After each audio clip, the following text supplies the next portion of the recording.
को सब्सक्राइब किया है। आपने किया क्या? अगर नहीं किया तो कीजिए ना। पूर्व मुख्यमंत्री श्री रघुवर दास जी ने आप लोगों से भी बातचीत, आप लोगों से बातचीत के क्रम में अपना इम्पोर्टेंस बताने के लिए कि कुछ लोग कह रहे थे कि मैं गायब हो गया हूं।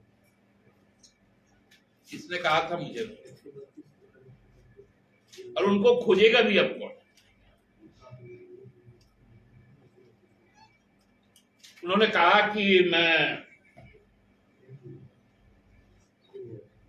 मेरे राज्य में जो अब ईडी का जिस पे जांच चल रहा है मनरेगा घोटाला का, उसकी बातें नहीं आई थी। वो तो मेरे राज्य में वो अधिकारी केवल कृषि विभाग के सचिव हुआ था। हमको तुरंत चेहरा कुछ याद आने लगा जब खेलगांव में एक कार्यक्रम हुआ था मोमेंटम झारखंड। तब हमको याद आया कि ये मोमेंटम झारखंड की ऑफिसर ऑन स्पेशल ड्यूटी कौन थी। ये रघुवर जी को भी बोलना चाहिए कि मोमेंटम झारखंड का ओएसडी कौन था, किनके तत्वाधान में सारी तैयारियां हुई थी, और उसमें एक बहुत व्यापक घोटाला जो हम लोगों ने पहले भी कहा विपक्ष में रहते हुए और अब भी कह रहे हैं, उसको अंजाम दिया। कृषि समिट के समय में भी था। 5 साल जब तक माननीय रघुवर जी मुख्यमंत्री रहे, फर्जी बातों के अलावा और कोई बात नहीं। आपको याद होगा कि साल में 5 बार 55 से लेकर 65 पन्ने का जमीन का दस्तावेज लेकर वो लहराते थे। आज भी बता रहे कुछ बात। अब छत्तीसगढ़ यह डिसाइड कर रहा है कि राज्य का जनजाति कौन है और कौन नहीं। ऐसा राजनीतिक तौर पे बेशर्म आदमी हमको लगता है भारतीय जनता पार्टी के पूरे लॉट में कोई नहीं होगा।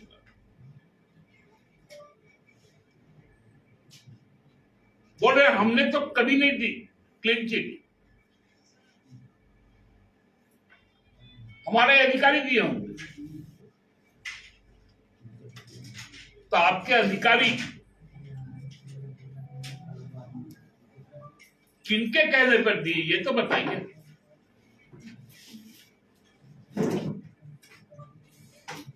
यदि मुख्यमंत्री का यह दायित्व नहीं है कि जिस पर जांच हो उस पर वो निगरानी ना करे।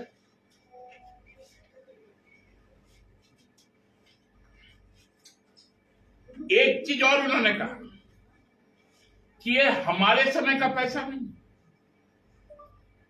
कि 2000 और 500 रुपया का नोट जो पिछले 2.5 सालों का। रघुवर जी नोट का सीरीज नंबर भी तो बता दीजिए।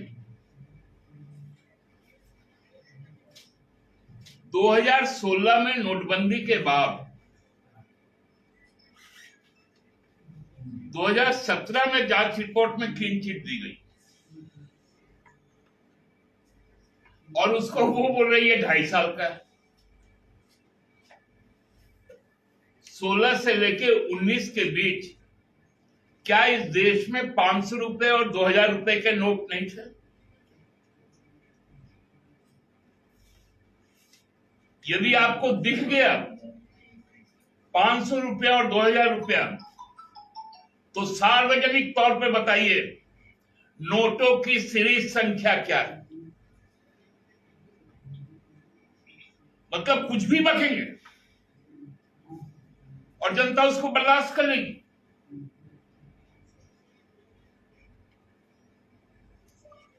अब उठ पहाड़ के नीचे आया है। अब पूर्णकाल की जांच तो होगी ही और संपूर्ण कार्यकाल की होगी। भारतीय जनता पार्टी का राज्य निर्माण के बाद से जो भी कार्यकलाप हुए हैं उन सब की गहन जांच हो। और आप देखे होंगे कुछ जांचें हुई भी, कुछ उन जांचों के दायरे में कौन है? एक भी भारतीय जनता पार्टी का व्यक्ति उसमें शामिल नहीं हुआ।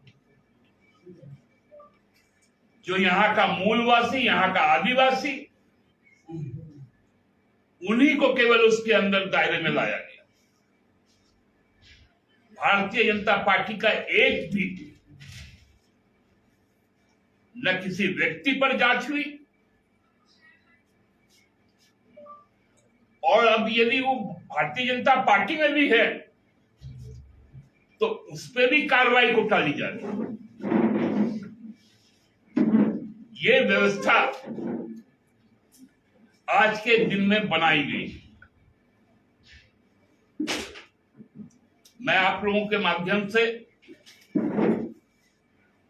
भारतीय जनता पार्टी के शीर्ष नेतृत्व को स्पष्ट शब्दों में कहना चाहता हूं कि ऐसे लोगों को झारखंड से आप बाहर निकाल दीजिए, अन्यथा राज्य के विकास के साथ साथ, क्योंकि राज्य को यदि अस्थिर करने की साजिश की गई भ्रम फैलाकर, गलत संदेश देकर, तो जो संघीय व्यवस्था है उस पर भी आंच पड़ेगा।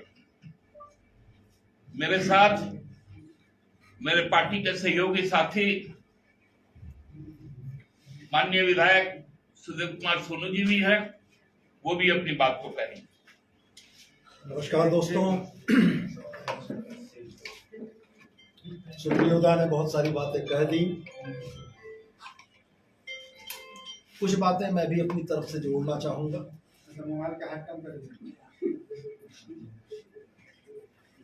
मुख्य रूप से मेरा वक्तव्य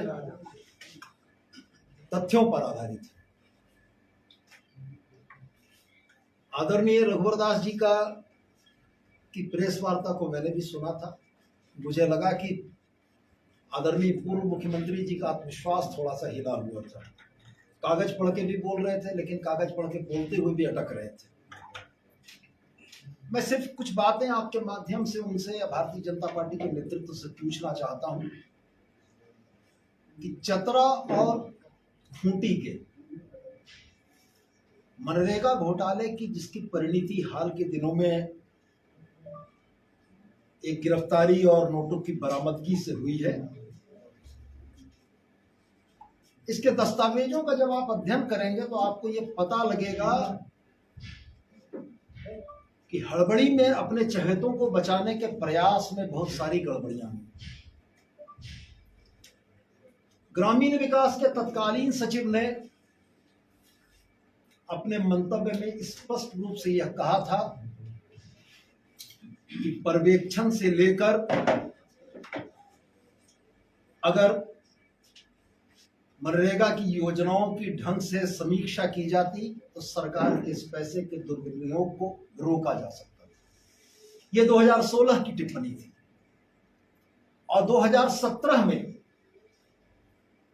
जो टिप्पणी तत्कालीन मुख्य सचिव के द्वारा की गई उसमें यह स्पष्ट लिखा गया कि इनके विरुद्ध कोई भी अभियोग या आरोप प्रमाणित नहीं है। कल से जो नैरेटिव चल रहा है या जो पूर्व से 4-5-6 दिनों से जो नैरेटिव चल रहा है, मैं उसी के बारे में बड़ा स्पष्ट ये कहना चाहता हूं कि घपला घोटाला होने का साल भारतीय जनता पार्टी के शासनकाल का था। क्लीन चिट देने की प्रक्रिया 2017 में जब हुई थी, तब आदरणीय पूर्व मुख्यमंत्री रघुवर दास जी इस जवाबदेही से नहीं बच सकते हैं कि वो सूबे के मुख्यमंत्री थे। हम बड़े स्पष्ट शब्दों में यह कहना चाहते हैं कि जिस मामले की जांच चल रही थी, उस जांच में क्लीन चिट देकर जांच को प्रभावित करने का प्रयास अगर हुआ है तो ये बड़ा शोचनीय है। मैंने सुना आज उन्होंने कहा कि मैं विचारधारा और आदर्शों की राजनीति करता हूं। मैं बड़ा सम्मान करता हूं उनकी इस बात का।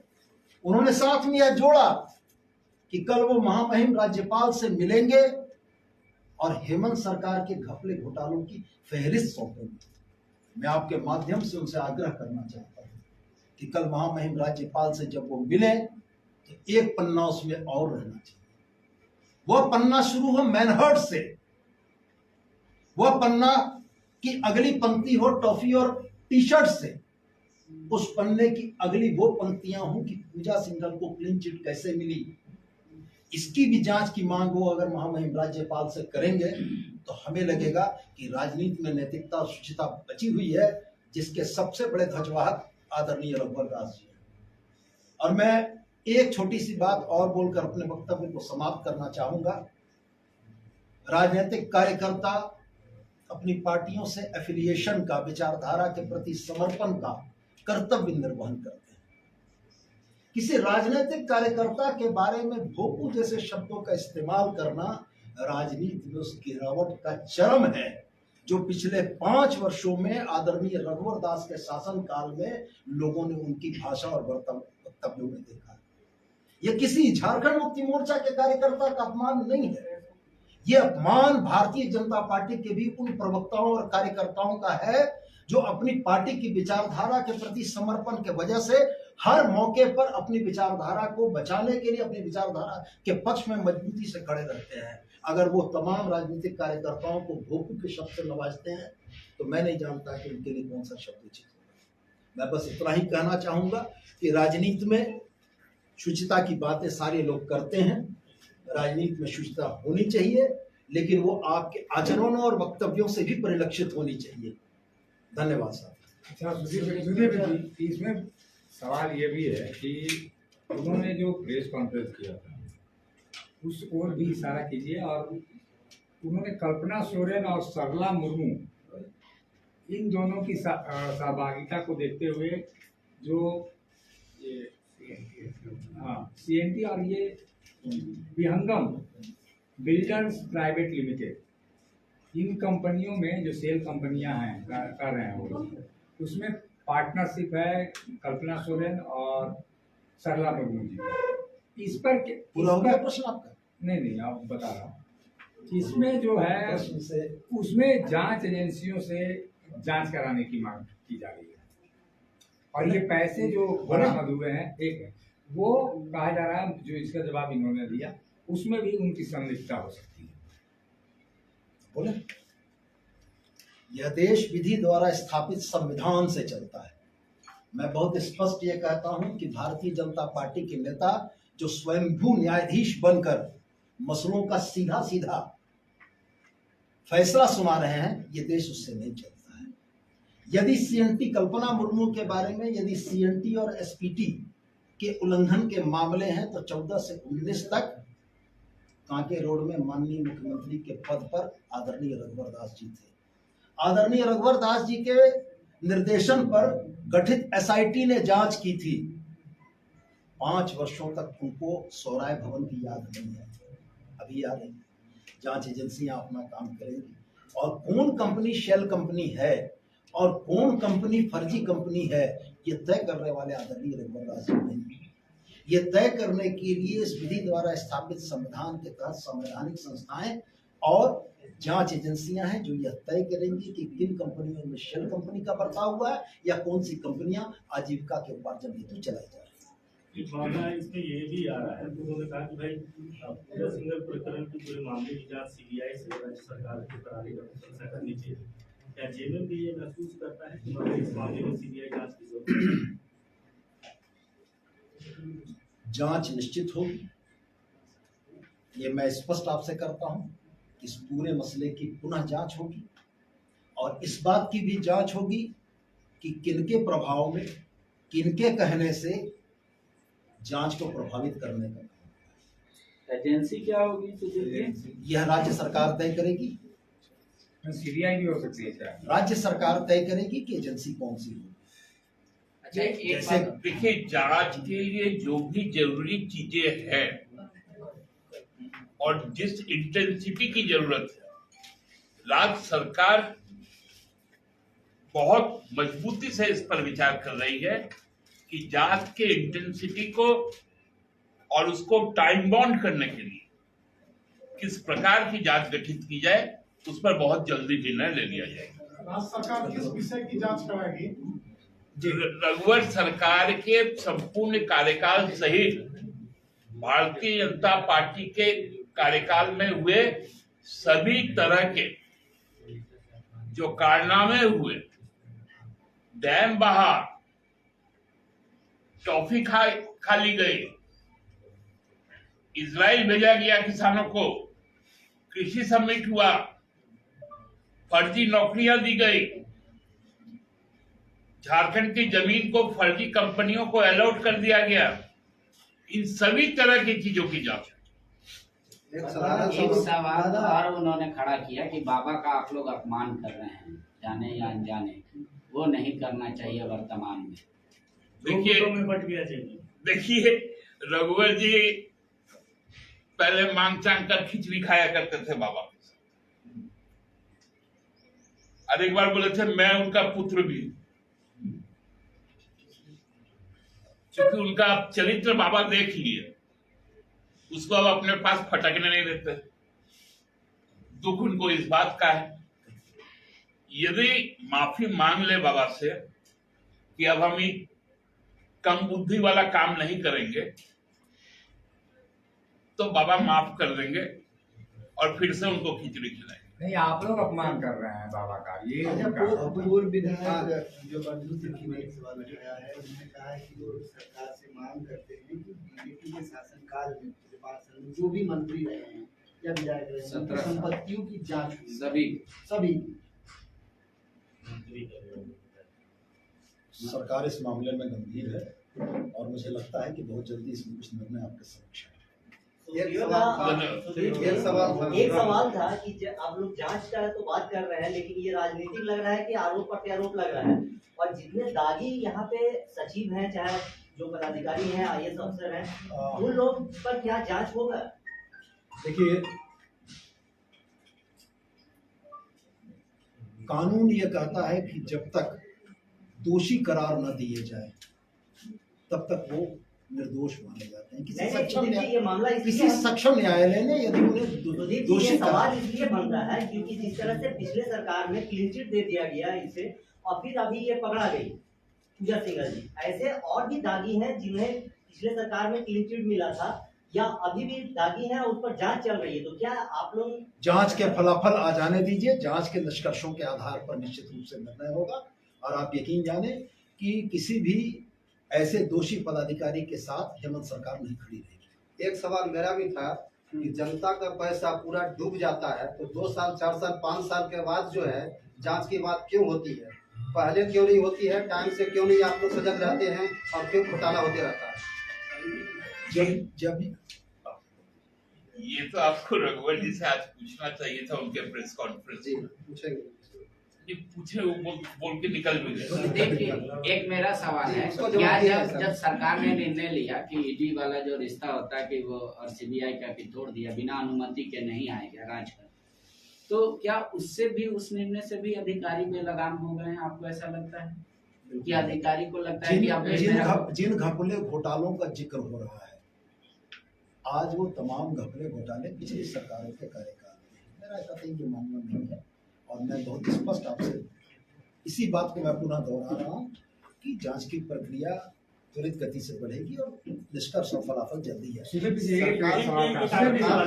करती है तो जांच के मामले में राज्य सरकार ने जो कार्रवाई की, क्या आपको लगता है कि यह कार्रवाई थोड़ी पहले होनी चाहिए थी या अनुकूल समय है इसका? एकदम अनुकूल समय पर उचित निर्णय लिया गया, क्योंकि जब तक ऑफिशियली कम्युनिकेट नहीं होता कि she is behind bar under judicial custody, तब तक राज्य सरकार इसमें कुछ नहीं कर पाती एज पर जो सर्विस लॉ है यूपीएससी। सुदीप जी, रघुवर जी ने एक और चुनौती आप लोगों को दी कि अगर जेएमएम में जरा भी मोरालिटी है तो वो डिबेट करने के लिए तैयार है मोराबादी मैदान में। तो जेएमएम इस चुनौती को स्वीकार करता है क्या? देखिए, मार्गदर्शक मंडल में जाने का समय हो गया, अब वही उनको रहेगा। इस पे नहीं, आप लोग एक मिनट हम पूछ लेते हैं ना कि रघुवर दास ने बाकायदा चुनौती दी है जेएमएम को कि अगर आप लोगों ने आदिवासी समाज के लिए कुछ किया है, इस राज्य के विकास के लिए कुछ किया है, तो मोराबादी मैदान में एक स्टेज बनाइए, बीजेपी एक तरफ, जेएमएम एक तरफ, और दोनों वहाँ पे। पूरे देश में आदिवासी, दलित, अल्पसंख्यकों के विषय में जिस प्रकार की मनोभावना और कार्य, उन लोगों के जो कार्यशैली, इस पर हम लोग लाल किले के मैदान में बहस को तैयार हैं।